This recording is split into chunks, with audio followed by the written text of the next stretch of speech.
ബംഗാളിന്റെ അക്രമ രാഷ്ട്രീയം എങ്ങനെയാണ് തൃണമൂൽ കോൺഗ്രസ് ആഘോഷപൂർവ്വം കൊണ്ടാടുന്നത് എന്നുള്ളതിന്റെ നേർരേഖയാണിത്. ഇപ്പോൾ ഇതാ തൃണമൂൽ കോൺഗ്രസിന്റെ ഒരു നേതാവ് പരസ്യമായി പറയുകയാണ്, ഞങ്ങൾ ഇവിടെയൊക്കെ തന്നെ കാണും, നിങ്ങൾ വോട്ടർമാർ ഞങ്ങൾക്ക് വോട്ട് തന്നില്ലെങ്കിൽ അറിയാമല്ലോ എന്തും സംഭവിക്കാം. ഇത് ഒന്നും രണ്ടും സംഭവങ്ങളല്ല, ഇത് ഒറ്റപ്പെട്ട സംഭവമായി കരുതാനും കഴിയില്ല. BJPയും തൃണമൂൽ കോൺഗ്രസും നേർക്കുനേർ പല മണ്ഡലങ്ങളിലും ഏറ്റുമുട്ടുന്നുണ്ട്. കോൺഗ്രസ് സമാധാനത്തിന്റെ പാത പിന്തുടരുമ്പോൾ കോൺഗ്രസിന്റെ ശക്തമായിട്ടുള്ള രാഷ്ട്രീയ ബോധത്തെ കളിയാക്കുകയും പരിഹസിക്കുകയും ചെയ്യുകയാണ് ഇവർ രണ്ടുപേരും. അധീർ രഞ്ജൻ ചൗധരി മമതാ ബാനർജിയുമായി ഒരു രീതിയിലും കൂട്ടുകെട്ട് വേണ്ട എന്ന് പറഞ്ഞതിന് വ്യക്തമായ കാരണങ്ങളുണ്ട്.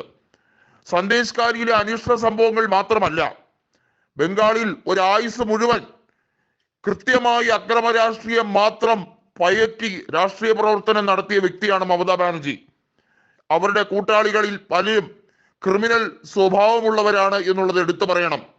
ഒരു നാൾ അവരുടെ വലങ്കയായിരുന്ന സുഖേന്ദു അധികാരി ഇപ്പോൾ BJPയിൽ ചെന്ന് അതിശക്തമായിട്ടുള്ള ഒരു അക്രമ രാഷ്ട്രീയം അഴിച്ചുവിടാൻ ശ്രമിക്കുന്നു എന്നുള്ളതിൽ എന്തെങ്കിലും സംശയമുണ്ടോ എന്നാണ് ആളുകൾ ചോദിക്കുന്നത്.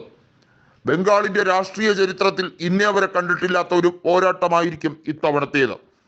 കഴിഞ്ഞ തവണ സർവേ ഫലങ്ങളെ പോലും ഞെട്ടിക്കുന്ന രീതിയിൽ BJP അവിടെ നടത്തി. 18 ലോക്സഭാ സീറ്റുകളും 111ഓളം അസംബ്ലി സെഗ്മെന്റുകളിലും അവർ ഒന്നാം സ്ഥാനത്തെത്തി. തൃണമൂൽ കോൺഗ്രസിന് 23 സീറ്റുകളിലേക്ക് ഒതുങ്ങേണ്ടി വന്നു. ഇത്തവണ തൃണമൂൽ കോൺഗ്രസ് 2 അക്കം പോലും തികച്ച് കടക്കില്ല എന്നാണ് BJP പറയുന്നത്. എന്നാൽ കോൺഗ്രസ് അവരുടെ പരമ്പരാഗത ശക്തി മേഖലകളിൽ അതിതീവ്രമായ പോരാട്ടം നടത്തുന്നതിനോടൊപ്പം തന്നെ പുതിയ മണ്ഡലങ്ങൾ കേന്ദ്രീകരിച്ചും അവരുടെ പ്രവർത്തനം നടക്കുന്നുണ്ട്. മഹുവ മൊയ്ത്ര തൃണമൂൽ കോൺഗ്രസുമായി ഇടഞ്ഞു നിൽക്കാൻ ശ്രമിച്ചപ്പോൾ തൃണമൂൽ കോൺഗ്രസ് ഒടുവിൽ അവരെ വരുതിയിലാക്കിക്കൊണ്ട് വീണ്ടും കൃഷ്ണനഗർ സീറ്റ് കൊടുത്തിരിക്കുന്നു. രാഷ്ട്രീയപരമായി മഹുവ മൊയ്ത്രയ്ക്ക് തൃണമൂലുകാരുമായി ഇപ്പോൾ വലിയ ബാന്ധവമൊന്നും കാണിക്കുന്നില്ല.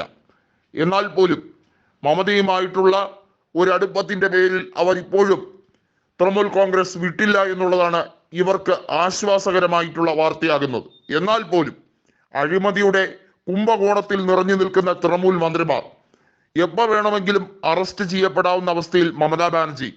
തൃണമൂൽ കോൺഗ്രസിന്റെ വിധി എന്ന് പറയുന്നത് മമതാ ബാനർജിയുടെ രാഷ്ട്രീയം അവസാനിക്കുന്നിടത്ത് തൃണമൂൽ കോൺഗ്രസ് അവസാനിക്കാനിരിക്കുന്നു. BJP തക്കം പാർത്തിരിക്കുമ്പോൾ കോൺഗ്രസ് ഒരു കാര്യം മാത്രമാണ് തൃണമൂൽക്കാരോട് പറയുന്നത്, നിങ്ങൾ എന്നാണോ തൃണമൂൽ കോൺഗ്രസ് എന്ന ആശയം ആവിഷ്കരിച്ചത് അന്നു മുതൽ നിങ്ങൾ അക്രമമാണ്.